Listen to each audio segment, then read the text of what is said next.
भंडारा तालुक्यातील चोवा येथील जिल्हा परिषद प्राथमिक शाळेला भीषण आग लागली। सुदैवाने शाळेला सुट्टी असल्याने मोठी जीवितहानी टळली। मात्र वर्गखोल्या, शैक्षणिक साहित्य व मुलांची अभ्यास सामग्री जळून खाक झाली।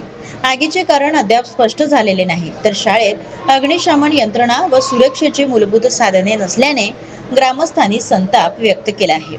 विद्यार्थ्यांची सुरक्षितता प्रशासनाच्या निष्काळजीपणावर का सोपवली जाते असा सवाल ग्रामस्थांनी उपस्थित केला।